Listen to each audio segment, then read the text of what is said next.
बिस्मिल्लाहिर्रहमानिर्रहीम।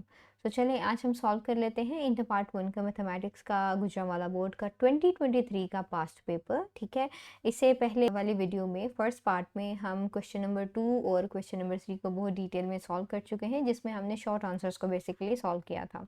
क्योंकि क्वेश्चन 2 और क्वेश्चन 3 में ऑब्वियसली शॉर्ट क्वेश्चंस ही होते हैं, तो शॉर्ट आंसर्स देना होते हैं। आज हम सॉल्व करेंगे जी क्वेश्चन नंबर 4। इसमें भी 9 क्वेश्चंस के हमने आंसर्स करना है। ठीक है, और टोटल 18 मार्क्स इस सेक्शन से गेन किए जा सकते हैं। इसके बाद हम सॉल्व करेंगे सेक्शन 2, जिसमें हम लॉन्ग क्वेश्चंस को सॉल्व करेंगे डिटेल में। सो क्वेश्चन 2 और क्वेश्चन 3 को देखने के लिए प्रीवियस पार्ट को ज़रूर देखिएगा। सो चलिए टाइम वेस्ट किए बगैर बढ़ते हैं सोल्यूशन की तरफ। यहाँ हमारे पास क्वेश्चन नंबर 4 में पार्ट 1 है, write down any 2 fundamental trigonometric identities. Answer लिख लेंगे, और for any real number theta 2 fundamental trigonometric identities are sin square theta plus cos square theta equals to 1। बहुत ही आसान है, बार बार इस्तेमाल होती है। इसके बाद है जी 1 plus tan square theta equals to secant square theta. ये हमारे पास सेकंड फंडामेंटल ट्रिग्नोमेट्रिक आइडेंटिटी है। इस तरह से आप कोई सी भी दो जो है ट्रिग्नोमेट्रिक आइडेंटिटीज लिख सकते हैं। इसके बाद क्वेश्चन 4 पार्ट 2 है हमारे पास, जिसमें हमने बताना है कि terminal arm of the angle किस क्वाड्रेंट में लाई कर रही है जब साइन थीटा लेस देन 0 है, मतलब नेगेटिव है, and cos theta greater than 0 है। तो ये आपने बेसिकली याद कर लेना है, बहुत ही आसान है। सिर्फ आप इन चीज़ों को जहन में रख सकते हैं कि फर्स्ट क्वाड्रेंट में जो है सारे के सारे ट्रिग्नोमेट्रिक फंक्शंस पॉजिटिव होते हैं, सेकंड में साइन पॉजिटिव होता है, थर्ड में हमारे पास टेन पॉजिटिव होता है, और फोर्थ में हमारे पास कॉस पॉजिटिव होता है। ठीक हो गया। तो ये आप जब याद कर लेंगे तो ऑब्वियसली यहाँ पे सिर्फ साइन पॉजिटिव है तो बाकी सारे नेगेटिव हैं, टेन पॉजिटिव है बाकी सारे नेगेटिव हैं, कॉस पॉजिटिव है बाकी सारे नेगेटिव हैं। ये आपने याद रखना है। इनके रेसिप्रोकल्स भी ऑब्वियसली पॉजिटिव ही होंगे इन क्वाड्रेंट में। ठीक हो गया। सो ये आपने सिंपली याद कर लेना है। कोई सा भी आप इसके लिए जो है हिंट सेट कर सकते हैं, ASTC।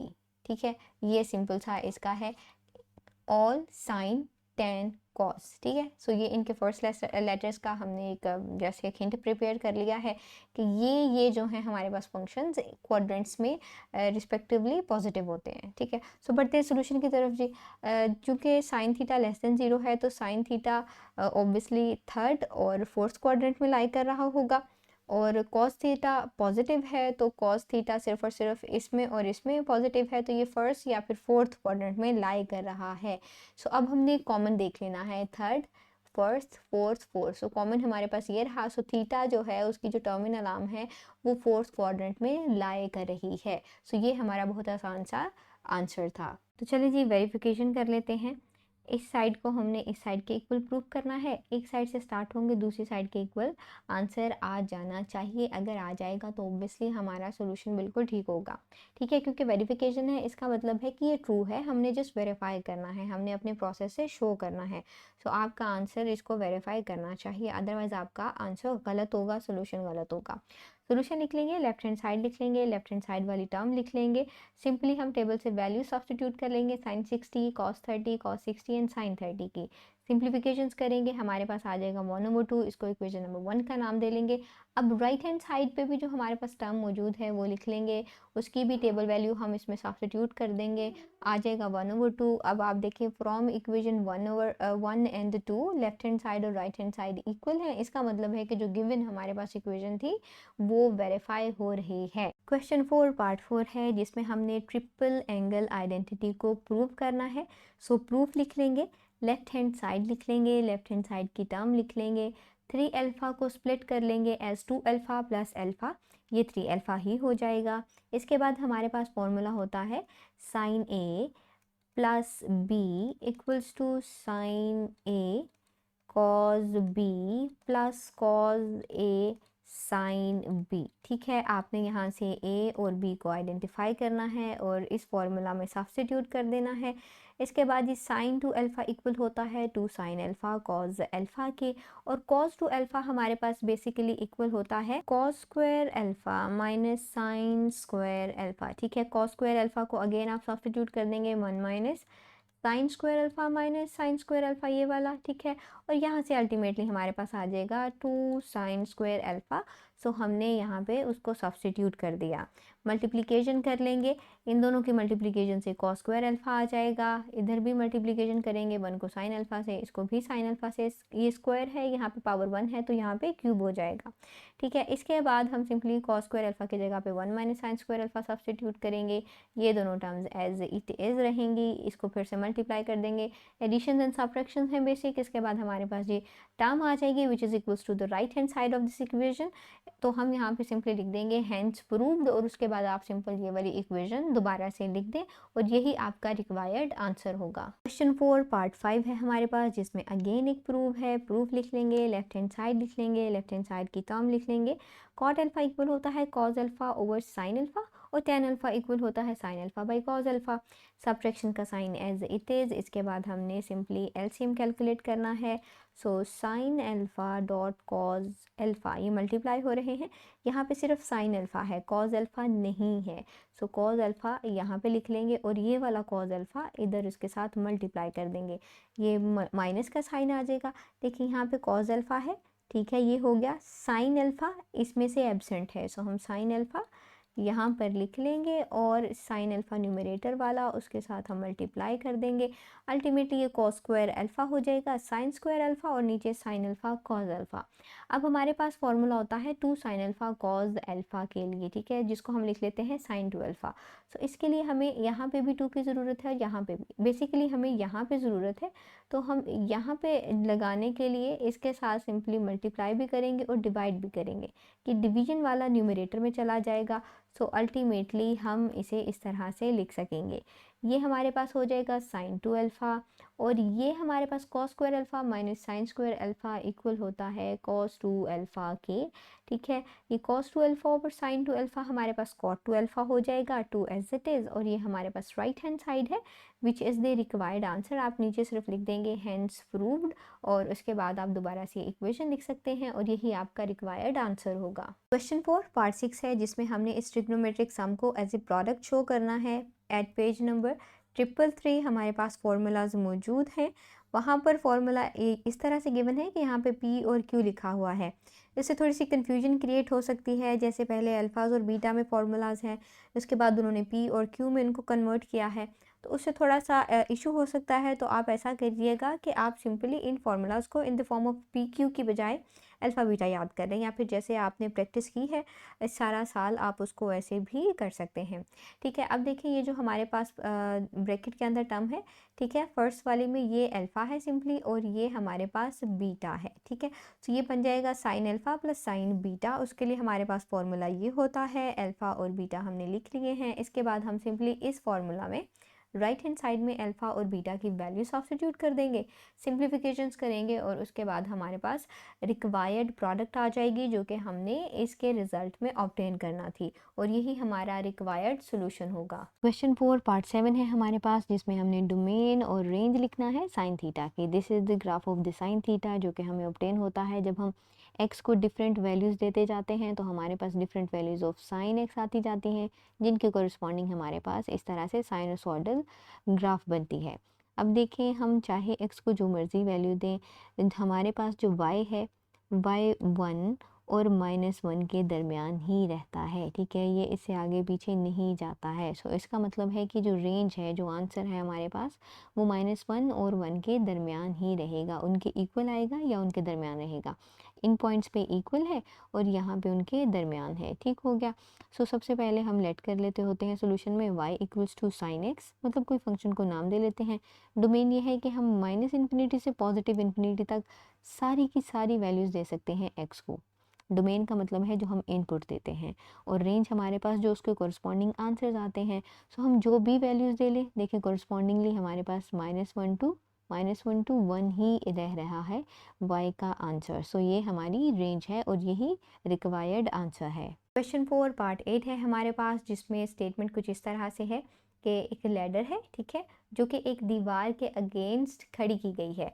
ये दीवार है हमारे पास और उसके अगेंस्ट लैडर इस तरह से खड़ी की गई है। अब ये कैसे पता लग रहा है कि लैडर इस तरह से स्लैंटिंग है, क्योंकि उन्होंने बताया है कि वो जो लैडर का फुट है वो 5 मीटर अवे है दीवार से। ये दीवार हो तो वो जो लैडर का फुट है, ठीक है, वो पार्ट जो ग्राउंड को टच कर रहा है वो 5 मीटर के डिस्टेंस पर है इस दीवार से।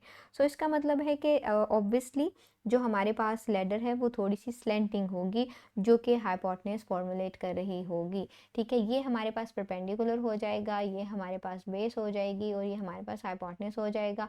अब उन्होंने कहा है कि फाइंड इट्स लेंथ, लैडर की लेंथ फाइंड करनी है, मतलब हमने हाइपोटेन्यूज की लेंथ फाइंड करना है। हम फॉर्मूला याद करते होते हैं, some people have curly black hair through proper brushing. तो हमने ऐसा फॉर्मूला चूज़ करना है जिसमें हमारे पास हाइपोटेन्यूज और बेस इस्तेमाल हो रही हो। ठीक है, एक तो गिवन है, दूसरी हमने फाइंड करना है। सो इसके लिए हमारे पास सिंपली आता है जी सम पीपल हैव। ठीक है, सो सम फॉर साइन, साइन थीटा होगा परपेंडिकुलर ओवर हाइपोटेन्यूज। हमने थीटा की जगह पे 24 पुट कर दिया। परपेंडिकुलर गिवन है, हाइपोटेन्यूज ऑब्वियसली लेंथ है एल के इक्वल, हमने उसको लेट कर दिया हुआ है। ठीक है, सिंपली हम एल को इस तरफ ले आएंगे और 24 को यहाँ पे डिनोमिनेटर में ले आएंगे, साइन ऑफ 24 डिग्री को एवेलुएट करेंगे, हमारे पास required length of the ladder आ जाएगी और यही हमारा रिक्वायर्ड आंसर होगा। क्वेश्चन 4 पार्ट 9 है, जिसमें area of the triangle ABC calculate करना है। तीनों साइड्स की लेंथ गिवन है। जब तीनों लेंथ गिवन होती हैं तो एरिया का फॉर्मूला कुछ इस तरह से होता है, area is equals to square root s minus a multiplied by s minus b s minus c. ठीक हो गया। यहाँ से सबसे पहले तो हम एस कैलकुलेट कर लेंगे, जिसका फॉर्मूला कुछ इस तरह से है, a plus b plus c over 2। Value substitute करें, एस की वैल्यू आ जाएगी, यहाँ सब्सटीट्यूट करें corresponding values, square root evaluate करें तो required area of the triangle आ जाएगा। क्वेश्चन 4 पार्ट 10 है हमारे पास, जिसमें हमने इस आइडेंटिटी को प्रूव करना है। प्रूफ लिख लेंगे, लेफ्ट हैंड साइड लिख लेंगे। ये फिनोमिना, ये आर्स जो हैं हमारे पास, ये रेडीज हमारे पास तब अपेयर होते हैं जब हम एस्क्राइब्ड सर्कल की बात कर रहे होते हैं। ऐसा सर्कल जो ट्राइंगल के एक ही साइड को टच करता है और बाकी की दो जो लाइन उस ट्राइंगल की बन रही होती हैं उसको टच करता है। फॉर एग्जांपल, अगर हमारे पास सॉरी ये रफ सी ट्राइंगल हो तो एक सर्कल हम यहाँ पे बनाएंगे, इसको टच कर रहा है और दो लाइंस जो बाकी इसकी बन रही है उन दोनों को टच कर रहा होगा। So this is the escribed circle. So इस मामले में हमारे पास तीन ही रेडीज आ जाते हैं, एक इधर से, एक इधर से और एक इधर से, और ये वो तीनों रेडीज हैं। R1 की ये वैल्यू होती है, this is R2 and this is R3। ठीक है, ये चीज़ बिल्कुल बहुत डिटेल में प्रूव्ड गिवन है एज पेज 381। ठीक है, सो आप उसको व्यू कर सकते हैं। फॉर एक्सरसाइज आपको जिस फार्मूलाज याद रखने की ज़रूरत है, ये फार्मूलाज हम इनकी जगह पे लिख लेंगे। न्यूमरेटर्स को न्यूमरेटर के साथ मल्टीप्लाई करें तो डेल क्यूब आ जाएगा। डिनोमिनेटर को डिनोमिनेटर के साथ कर दें तो ये तीन ब्रैकेट्स बन जाएंगी अलग-अलग हमारे पास। इसके बाद अगर आपको याद हो तो हमारे पास डेल का फॉर्मूला होता है जी square root s into s minus a s minus b and s minus c. ठीक है, सो स्क्वायर ले लें तो ये हमारे पास कट जाएगा। सो ये देखिए यहाँ पे s होना चाहिए। सो यहाँ पे s जनरेट करने के लिए हम s से मल्टीप्लाई करेंगे, s से डिवाइड करेंगे, ये डिनोमिनेटर वाला इधर न्यूमरेटर में आ जाएगा। ठीक है, यहाँ पे सो अल्टीमेटली ये जो हमारे पास इक्वेशन है इसे हम इस तरह से लिख सकते हैं। इसकी जगह पे हम डेल स्क्वायर लिख सकते हैं, कैंसलेशन हो जाएंगे तो ऊपर सिर्फ एक डेल बच जाएगा। इस तरह से बन जाएगी इक्वेशन। अगेन हम सिंपली ये करेंगे कि s से मल्टीप्लाई करेंगे और डिवाइड भी कर देंगे। सो s स्क्वायर ओवर s हो जाएगा, ये डेल ओवर s हमारे पास r के इक्वल होता है। s स्क्वायर r या फिर r s स्क्वायर दोनों सेम होते हैं, equals to right hand side, और यही हमारे पास रिक्वायर्ड आंसर था। नीचे जस्ट लिखते हैं हेंस प्रूव्ड और आंसर कंप्लीट हो जाएगा। क्वेश्चन 4 पार्ट 11 है, जिसमें हमने शो करना है कि ये दोनों साइड्स इक्वल हैं। सोल्यूशन लिख लें, इक्वेशन लिख लें। एक साइड को हम y के इक्वल लेट करेंगे और अल्टीमेटली हम दूसरी साइड जनरेट कर लेंगे, तो इसका मतलब है कि ये इक्वेशन ट्रू है। ठीक है, सो हम इस साइड को y के इक्वल लेट कर लेते हैं, पाई इस तरफ ले आते हैं, ये हमारे पास हो जाएगा y minus pi minus cos inverse x। दोनों साइड्स को माइनस के साथ मल्टीप्लाई कर देंगे तो ये कुछ इस तरह से हो जाएगा। सो हमारे पास ये इक्वेशन बन जाएगी। कॉज इस तरफ ले आएंगे तो हमारे पास x बच जाएगा। कॉज का फॉर्मूला है cos alpha cos beta plus sine alpha plus sign beta. Value substitute करें, ठीक है। Obviously this will be 0, this will be -1, term ख़त्म हो जाएगी और यहाँ से हमारे पास माइनस कॉस वाई बच जाएगा, माइनस इस तरफ ले आएँ, कॉस इनवर्स ले आएँ। सो देखें हमने इसी वाई को इस साइड को इस्तेमाल करते हुए दूसरी साइड जनरेट कर ली है। इसके बाद भी आप कह सकते हैं कि hence this side equals to this side, but the proper way is that आप लिख लें from equation 1 and 2, equation 1 and 2 से, ठीक है। सो वाई की जगह पे हम सिंपली ये इक्वेशन सब्स्टिट्यूट कर देंगे इक्वेशन 2 में।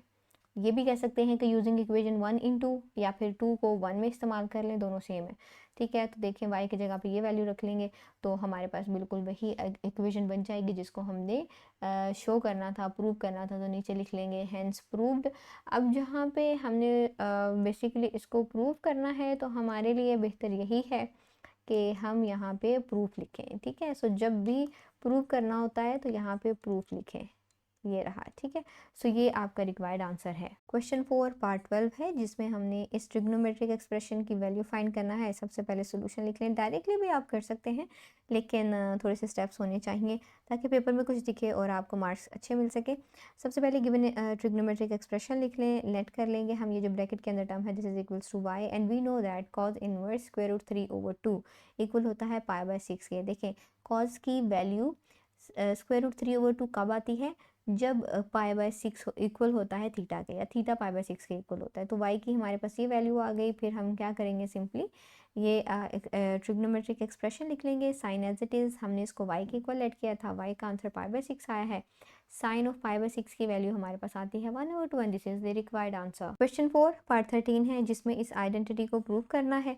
प्रूफ 397 पेज पर गिवन है, बहुत डिटेल में स्टेप बाय स्टेप जो है किया गया है। कुछ मैंने भी यहाँ पे उसको सिंप्लीफाई कर दिया है, लेकिन इसके अलावा भी एक बहुत आसान सा प्रूफ जो है इसका किया जा सकता है, ठीक है। जो हमने प्रूफ करना है विच इज़ गिवन, तो हमें गिवन है sine inverse x equals to π/2 minus cos inverse x। So इस तरह का क्वेश्चन अभी हमने पहले भी किया है, दोबारा कर लेते हैं। सबसे पहले हम लेट कर लेंगे y equals to π/2 minus cos inverse x, ठीक है। अब π/2 को इस तरफ ले आएंगे, इस तरफ बच जाएगा माइनस कॉज इनवर्स x। दोनों साइड्स को माइनस के साथ मल्टीप्लाई कर देंगे तो इस तरह से बन जाएगा। सो इसे हम सिंप्लीफाई करके लिख लेते हैं π/2 minus y cos inverse x। Cos इस तरफ ले आए, बिल्कुल सेम है, वैसा जैसा हम कर चुके हैं बिल्कुल सेम है वैसा ही, ठीक है। अब कॉज का फॉर्मूला ओपन कर लें। So it will be cos alpha cos beta plus sine alpha sine beta equals to right hand side पे x लिखा हुआ है हमारे पास। सिंपली ये हमारे पास cos π/2 0 है, ये टर्म ख़त्म हो जाएगी। sin π/2 1, साइन y बच जाएगा equals to x sine y equals to x, ठीक है।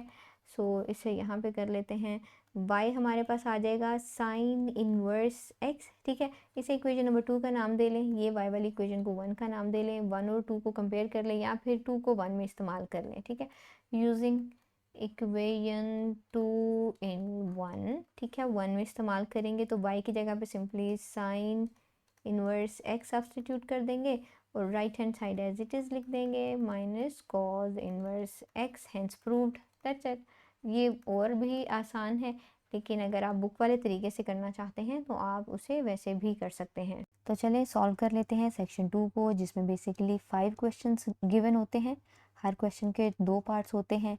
टोटल 3 क्वेश्चंस आपने अटेम्प्ट करना होते हैं, आंसर करना होते हैं। ए और बी दोनों पार्ट्स आपने सॉल्व करना होते हैं। तो आप कह सकते हैं कि 6 पार्ट्स आपने ऑन द टोटल सॉल्व करने हैं। क्वेश्चन 5 पार्ट ए है, इसमें इस मैट्रिक्स को एचेलॉन फॉर्म में कन्वर्ट करना है।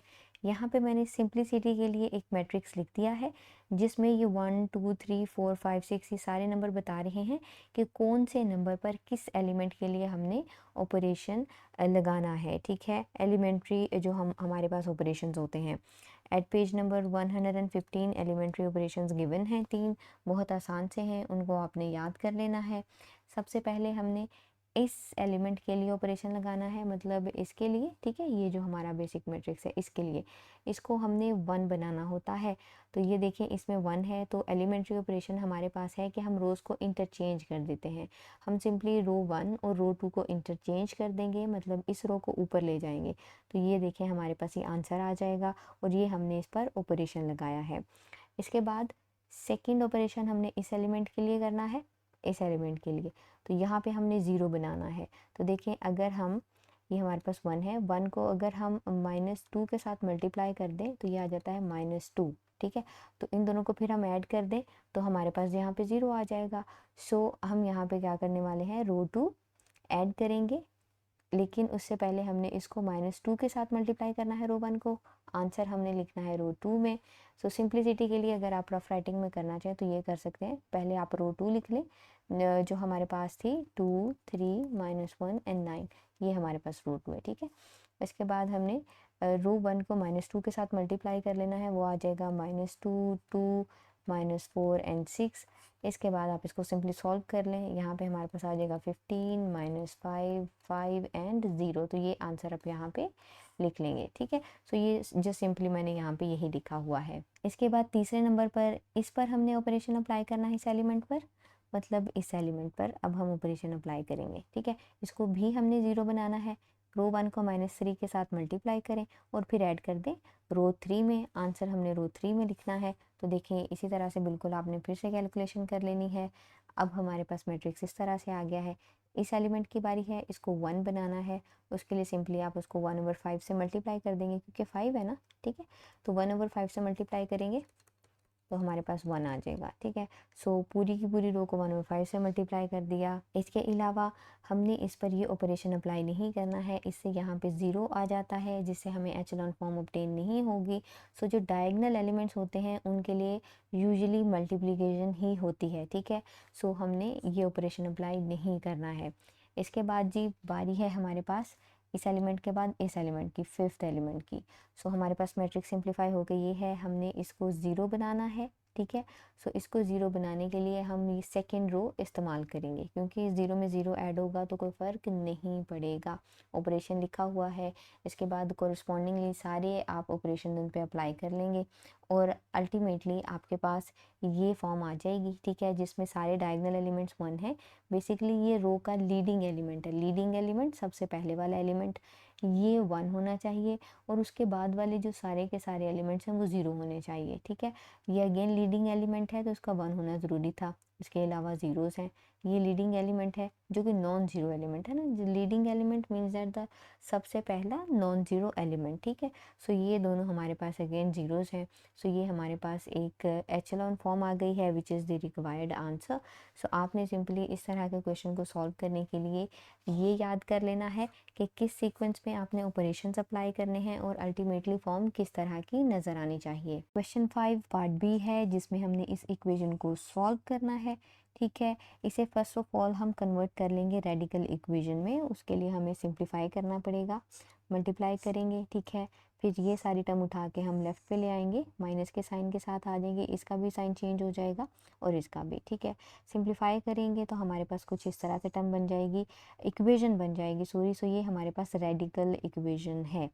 अब हम इसको सिंप्लीफाई करना चाह रहे हैं तो इस स्क्वायर रूट को हम y के इक्वल ऐड कर लेंगे, दोनों तरफ स्क्वायर ले लेंगे तो हमारे पास y स्क्वायर आ जाएगा। अल्टीमेटली हम x स्क्वायर प्लस 2x की वैल्यू फाइंड कर लेंगे which is y square plus 15 और हम उसे इस इक्वेशन में सब्स्टिट्यूट कर देंगे, स्क्वायर रूट की जगह पे y लिख देंगे। इक्वेशन बनी है, हम इसको सिंप्लीफाई करते हैं, फैक्टराइजेशन करते हैं, y की हमारे पास 2 वैल्यूज़ आ जाएंगी। अब हम इन 2 वैल्यूज़ को, y की इन 2 वैल्यूज़ को इक्वेशन 2 में बारी बारी पुट करेंगे।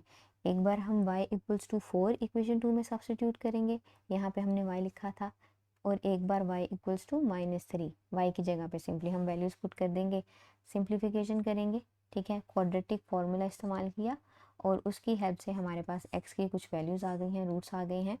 टोटल 5 रूट्स आए हैं हमारे पास। इस तरफ की अगर बात करें तो यहाँ पे सिंपली फैक्टराइजेशन से ही हमारे पास x के रूट्स आ जाते हैं और 2 वैल्यूज़ आ गई हमारे पास। अब हम पॉइंट्स को चेक कर लेंगे, जो वैल्यूज़ हमारे पास आई हैं उनको चेक कर लेंगे। और चेक करते वक्त हम इस -6 और 4 को, ठीक है, क्योंकि ये 2 बार आ रहे हैं, सिर्फ एक बार ही इक्वेशन में सब्स्टिट्यूट करेंगे। सो ऑन दी होल हमें 4 बार जो है सब्स्टिट्यूशन करना पड़ेगी। x इक्वल्स टू -6 पुट करेंगे इक्वेशन 1 में जो गिवन होती है। लेफ्ट हैंड साइड और राइट हैंड साइड इक्वल नहीं आ रही है, सो ये रूट एक्सेप्टेबल नहीं है, सोल्यूशन एक्सेप्टेबल नहीं है। इसी तरह से ये भी एक्सेप्टेबल नहीं है। बाकी के 2 जो हमारे पास रूट्स हैं वो एक्सेप्टेबल हैं। सो इसका मतलब है कि ये जो है हमारे पास x equals to -6 and x equals to 4 ये एक्सट्रीनियस रूट है, मतलब हम इन्हें सोल्यूशन सेट में नहीं लिख रहे हैं। बाकी 2 रूट्स को हम सोल्यूशन सेट में लिख लेंगे। यहाँ पे आप इस तरह से भी लिख सकते थे, एक बार प्लस के साइन के साथ और एक बार माइनस के साइन के साथ, ठीक है। सो 4√2 ये हमारा रिक्वायर्ड सोल्यूशन है। क्वेश्चन 6 पार्ट ए है, जिसमें हमने इस फ्रैक्शन को पार्शियल फ्रैक्शन में रिजॉल्व करना है, मतलब मज़ीद फ्रैक्शंस में इसको डिवाइड करना है, ठीक है। सो सोल्यूशन लिख लेंगे, न्यूमरेटर्स को मल्टीप्लाई कर लेंगे, डिनोमिनेटर्स को मल्टीप्लाई कर लेंगे, हमारे पास फ्रैक्शन इस तरह से आ जाएगी। हमने मल्टीप्लिकेशन इस वजह से की है कि हम इसको मज़ीद सिंप्लीफाई करना चाह रहे हैं डिवीजन के थ्रू। डिवीजन के दौरान आपने इन एलिमेंट्स को जहन में रखना होता है, ठीक है, क्वेश्चन को डिसाइड करते वक्त। एक्स क्यूब को 1 के साथ मल्टीप्लाई करेंगे तो एक्स क्यूब आ जाएगा। सो इसका मतलब है कि हम इस पूरी की पूरी एक्सप्रेशन को 1 के साथ मल्टीप्लाई कर सकते हैं। 1 के साथ मल्टीप्लाई करेंगे, बाद में साइंस चेंज कर देंगे, सिंप्लीफिकेशन करेंगे तो हमारे पास ये जो हमारे पास फ्रैक्शन है ये मज़ीद सिंप्लीफाई हो जाएगी। लिख सकते हैं 1 प्लस रिमाइंडर ओवर डिवाइज़र, ठीक है। तो ये हमारे पास इक्वेशन बन जाएगी। हाँ, डिनोमिनेटर को आप दोबारा से इन फैक्टर्स के फॉर्म में लिख सकते हैं, क्योंकि इनकी हेल्प से आपको पार्शियल फ्रैक्शंस में रिजॉल्व करने में आसानी होगी। इसे इक्वेशन 1 का नाम दे लें, सिर्फ इतना पार्ट उठा लें, उसको हम सॉल्व कर लेते हैं, ठीक है। सो इसको इधर लिख दिया है, लेट कर देंगे। हर फैक्टर के लिए अलहदा से हम एक लेटर इस्तेमाल करने वाले हैं जो कि कांस्टेंट होगा हमारे पास, a/x-2 plus b/x-4 plus c/x-6। दोनों साइड्स को इस डिनोमिनेटर के साथ मल्टीप्लाई किया जाता है। दोनों साइड्स को मल्टीप्लाई करेंगे तो इधर से तो ये कैंसिल आउट होकर ऐसे ही रह जाएगा। x-2 कैंसिल होगा, -4 वाली और -6 वाली ब्रैकेट्स रह जाएंगी। इसी तरह से ये हमारे पास इक्वेशन 3 आ गई है। अब हमने a, b और c की वैल्यूज़ फाइंड करना है, जिसके लिए हमें इन फैक्टर्स की हेल्प लेना पड़ेगी। x-2 को 0 के इक्वल रखें, x 2 के इक्वल आ जाएगा। x इक्वल्स टू 2 को इक्वेशन 3 में सब्स्टिट्यूट करें, a की वैल्यू आ जाएगी। x इक्वल्स टू 4 और x इक्वल्स टू 6 को इक्वेशन 3 में सब्स्टिट्यूट करें, b और c की वैल्यू आ जाएगी। a, b और c की वैल्यूज़ को इक्वेशन नंबर 2 में सब्स्टिट्यूट करें, हमारे पास ये फ्रैक्शन सिंप्लीफाई हो चुकी है, ठीक है। ये वाली जो हम करना चाह रहे थे, मतलब अब हम इसे इस जगह पर सब्स्टिट्यूट कर सकते हैं। सो इस फ्रैक्शन को आप फ्रैक्शन मतलब इक्वेशन 4 का नाम दे सकते हैं और इक्वेशन 1 में इस्तेमाल कर सकते हैं, और रिक्वायर्ड फ्रैक्शन जो हम चाह रहे हैं वो हमारे पास आ जाएगी और यही रिक्वायर्ड आंसर होगा। क्वेश्चन 6 पार्ट बी है हमारे पास, जो कि बहुत ही आसान और इम्पोर्टेंट क्वेश्चन है। इसमें हमने बेसिकली n की और r की वैल्यू फाइंड करना है, जबकि हमारे पास कॉम्बिनेशन और परम्यूटेशंस के लिए इक्वेशंस गिवन है। सबसे पहले गिवन इक्वेशंस को लिख लेंगे, इसके बाद हम कॉम्बिनेशन का फॉर्मूला इस्तेमाल कर लेंगे इस जगह पर, ठीक है। इक्वल्स टू 35 आ गया है, r फैक्टोरियल को इस तरफ मल्टीप्लाई कर देंगे, इक्वेशन 1 का नाम दे लेंगे। परम्यूटेशन का फॉर्मूला इस्तेमाल कर लेंगे यहाँ पर, ठीक है, उसकी जगह पर, which is equals to 210। Equation number 2 आ गई हमारे पास। दोनों को कंपेयर करें तो देखिए इनकी लेफ्ट हैंड साइड्स इक्वल है, सो राइट हैंड साइड भी इक्वल होना चाहिए ना। सो राइट हैंड साइड्स को हम इक्वल लिख देंगे, यहाँ से r फैक्टोरियल इधर रखेंगे, ये डिनोमिनेटर में आ जाएगा। ये हमारे पास 6 के इक्वल है। अब हमें पता है 6 इक्वल होता है 3 फैक्टोरियल के, सो अल्टीमेटली r हमारे पास 3 के इक्वल आ जाएगा। सो r की हमने वैल्यू फाइंड कर ली है। इसे आप चाहे इक्वेशन 2 में पुट करें चाहे 1 में पुट करें, आपके पास n की वैल्यू आ जाएगी। हम इक्वेशन 2 में सब्स्टिट्यूट करने वाले हैं, सॉल्व करेंगे, so required value of n भी आ जाएगी। सो r इक्वल्स टू 3 और n equals to 7 required answers हैं। क्वेश्चन 7 पार्ट ए है जिसमें n की वैल्यू फाइंड करना है, फ्रैक्शन गिवन है और कहा गया है कि ये हार्मोनिक मीन हो सकती है बिटवीन a एंड b।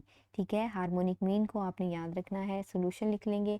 अब हमें पता है कि harmonic mean between a and b is given by this formula. ठीक है, सो ये भी अगर हार्मोनिक मीन है तो ये वाला हार्मोनिक मीन और वो हार्मोनिक मीन ऑब्वियसली सेम होंगे क्योंकि दोनों a और b के दरमियान है।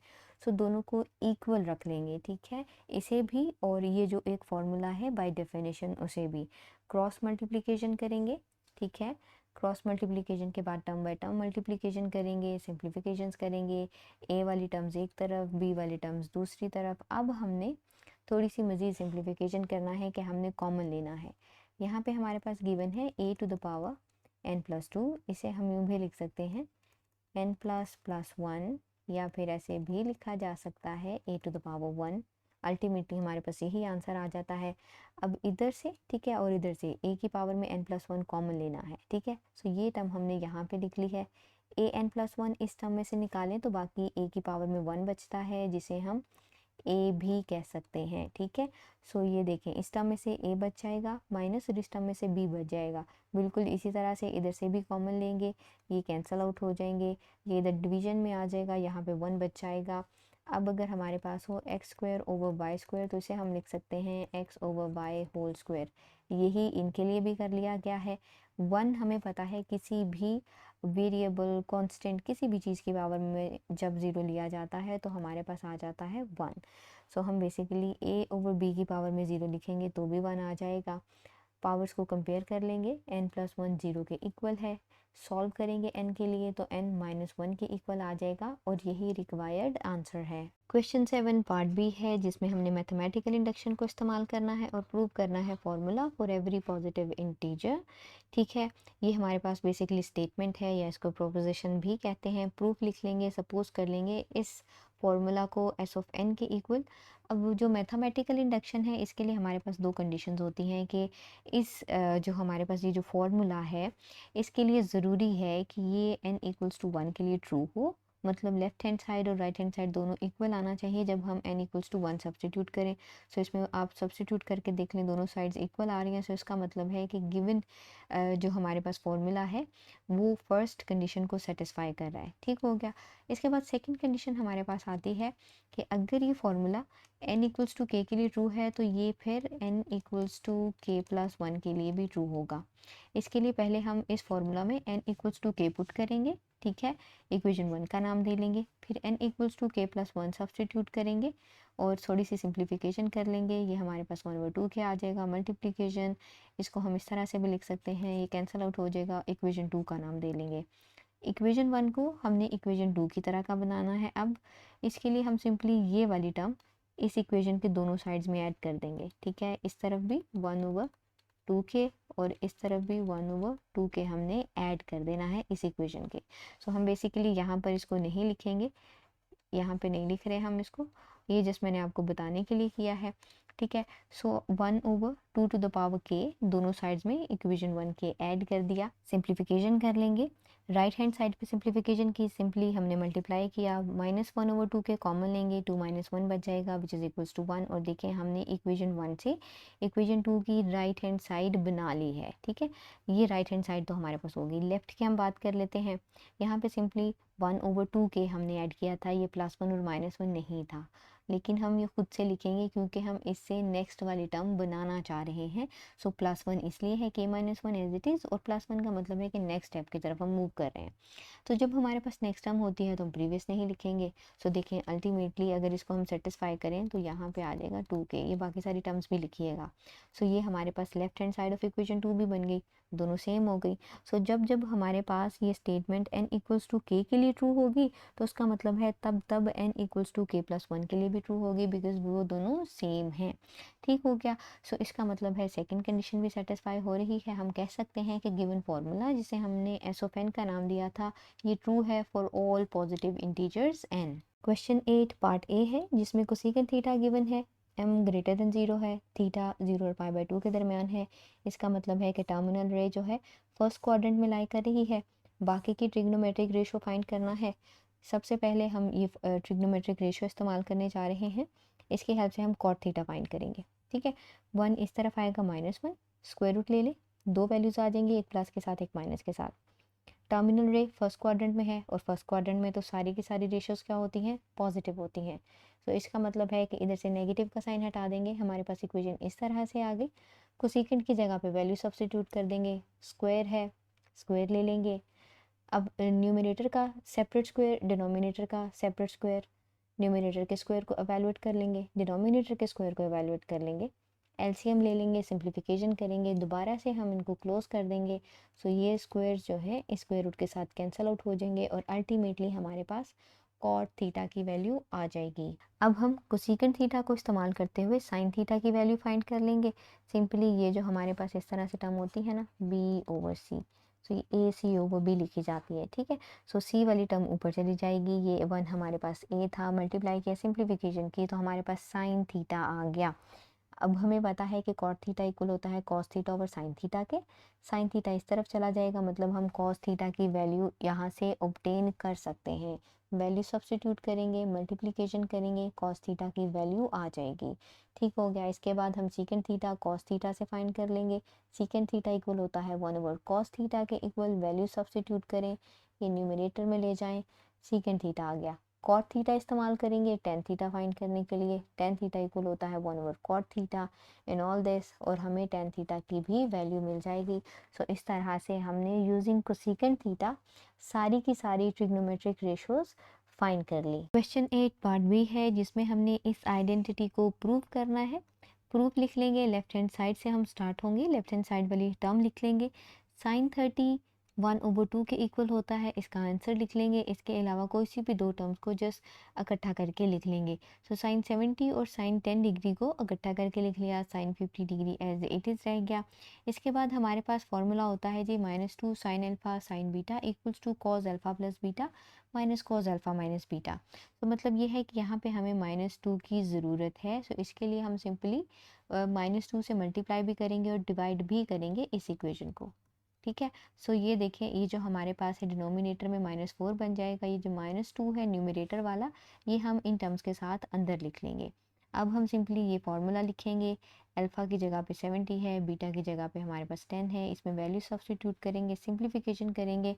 सो कुछ इस तरह से हमारे पास इक्वेशन आ जाएगी। अगेन cos 60 इक्वल होता है 1/2 के। अब ये जो साइन 50 डिग्री -1/4 के साथ है, इसको हम इस टर्म के साथ भी मल्टीप्लाई कर लेंगे और इस टर्म के साथ भी हम मल्टीप्लाई कर लेंगे, तो अल्टीमेटली हमारे पास दो टर्म्स अब बन जाएंगी। अगेन इस टर्म के लिए हम फार्मूला इस्तेमाल करना चाह रहे हैं, इसके साथ भी 2 का होना ज़रूरी है। सो हम 2 के साथ ही मल्टीप्लाई भी करेंगे और डिवाइड भी करेंगे, ठीक है। इस तरह से 2 के साथ मल्टीप्लाई भी और डिवाइड भी कर लिया, तो ये जो न्यूमरेटर वाला है ये अंदर चला जाएगा इसके साथ इस तरह से, और ये जो डिनोमिनेटर वाला है यहाँ पे आ जाएगा। तो यहाँ पे हमारे पास बन रहा है cos 80 degree sine 50 degree. So ultimately हम इसका फॉर्मूला ओपन कर लेंगे, वैल्यू सब्स्टिट्यूट करेंगे, सिंप्लीफिकेशन करेंगे। साइन 31 1/2 के इक्वल होता है, दोबारा से वैसे ही मल्टीप्लिकेशन करें और इस तरह से अब हम ये साइन वाली दोनों टर्म्स को इकट्ठा कर लेंगे। पहले हमारे पास प्रोडक्ट्स थी तो हम उसे सम या डिफरेंस में कन्वर्ट करे थे, अब हमारे पास सम डिफरेंस है, सो हम इसे प्रोडक्ट में कन्वर्ट करेंगे। फार्मूला हमारे पास गिवन है, ये P है, ये Q है, फार्मूला में सब्स्टिट्यूट करें, सिंप्लीफिकेशन करें, ये 0 के इक्वल है, ये टर्म 0 हो जाएगी, अल्टीमेटली 1/16 आंसर आ जाएगा। क्वेश्चन 9 पार्ट बी है, जिसमें इस आइडेंटिटी को प्रूफ करना है। प्रूफ लिख लें, राइट हैंड साइड वाली टर्म्स हम ले लेंगे बिकॉज ये ज़्यादा टर्म्स हैं, तो सिंप्लीफाई करके हम कम टर्म्स की तरफ आ जाएंगे। सो कॉज ऑफ अल्फ़ा/2 बीटा/2 एंड गामा/2 के लिए हम वैल्यूज़ सब्स्टिट्यूट कर लेंगे, ठीक है। अब हमें पता है कि जब हमारे पास स्क्वायर रूट इस तरह से होती है, square root A square root B square root C, इसे यूं भी लिख सकते हैं ABC, ये सब आपस में मल्टीप्लाई होते हैं। सो यही काम कर लेंगे, न्यूमरेटर्स को न्यूमरेटर्स के साथ मल्टीप्लाई, डिनोमिनेटर्स को डिनोमिनेटर्स के साथ। सिंप्लीफिकेशन करेंगे, 3s है, एक s स्क्वायर अलहदा कर लेंगे और एक s इन ब्रैकेट्स के साथ रख लेंगे, इससे हमारे पास डेल स्क्वायर का फॉर्मूला बन जाएगा, ठीक है। अब देखिए ये सारे स्क्वायर्स हैं हमारे पास, स्क्वायर्स स्क्वायर रूट के साथ कैंसिल आउट हो जाएंगे और हमारे पास इस तरह से टर्म बच जाएगी। कैपिटल आर की वैल्यू स्मॉल आर की वैल्यू हम लिख लेंगे, इसके बाद हम कैंसलेशंस कर लेंगे। तो देखें ये सारे आपस में कैंसिल आउट हो जाएंगे, सिर्फ और सिर्फ डेल बच जाएगा which is equals to left hand side. Hence proved कि ये इक्वालिटी होल्ड करती है। क्वेश्चन 9 पार्ट बी है हमारे पास, जिसमें हमने इस आइडेंटिटी को प्रूफ करना है सो प्रूफ लिख लें। सपोज कर लेंगे कि ये जो हमारे पास टर्म है ये अल्फ़ा के इक्वल है। अल्टीमेटली साइन अल्फ़ा हमारे पास 1/√5 के इक्वल आ जाएगा। इसे इक्वेशन नंबर 1 का नाम दे लेंगे। अब अगेन हम चाह रहे हैं कि हम tan की तरफ जाएं और tan से हम cot की तरफ जाएं।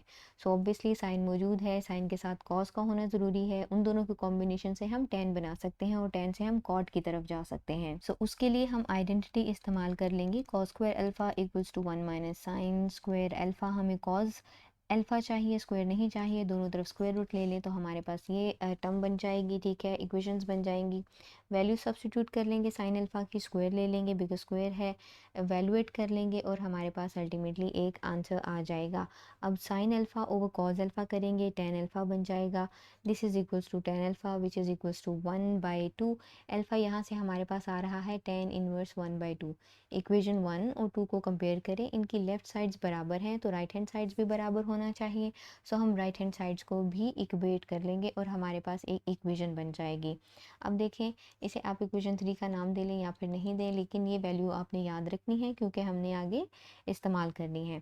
अब अगर हम लिखें cot इनवर्स 3 तो हमारे पास tan इनवर्स 1/3 होता है बाय दिस फार्मूला। ये भी आपने याद करना है, सिलेबस में मौजूद है। सो अब हम शुरुआत करते हैं लेफ्ट हैंड साइड से। लेफ्ट हैंड साइड की हमने टर्म्स लिख ली हैं, ठीक है।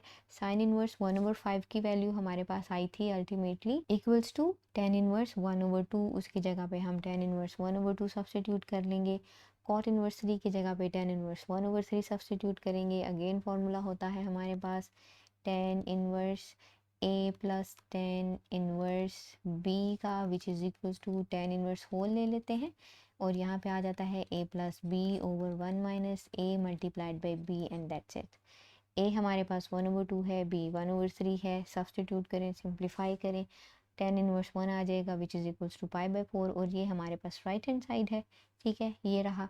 सो इसका मतलब है कि हमने इक्वालिटी को प्रूव कर दिया है। सो this is the required answer. आप सिंपली नीचे यहाँ पे लिख सकते हैं हैंस प्रूव्ड, ठीक है। सो इसके साथ सोल्यूशन कंप्लीट हो जाएगा। So this was today solution, जिसमें हमने क्वेश्चन 4 और सेक्शन 2 को बहुत डिटेल में सॉल्व कर लिया है। इनकी हेल्प से आपको ये पता लगेगा कि कौन सी एक्सरसाइजेज इंपॉर्टेंट हैं और उनमें से कौन से क्वेश्चन ज़्यादा इंपॉर्टेंट हैं। क्वेश्चन नंबर 2 और 3 को ऑलरेडी हम सॉल्व कर चुके हैं। वीडियो का लिंक मैं डिस्क्रिप्शन में दे दूँगी, तो आप उसको भी ज़रूर देखिएगा ताकि आपको आइडिया हो जाए कि पेपर किस तरह से और किस स्कीम के अंडर बनाया जाता है और कौन सी चीज़ें पढ़ना ज़्यादा ज़रूरी है। इसके अलावा अगर आप मज़ीद इस तरह की वीडियोस देखना चाहते हैं तो आप चैनल को सब्सक्राइब कर लें ताकि आने वाली हर वीडियो आप तक पहुंचती रहे।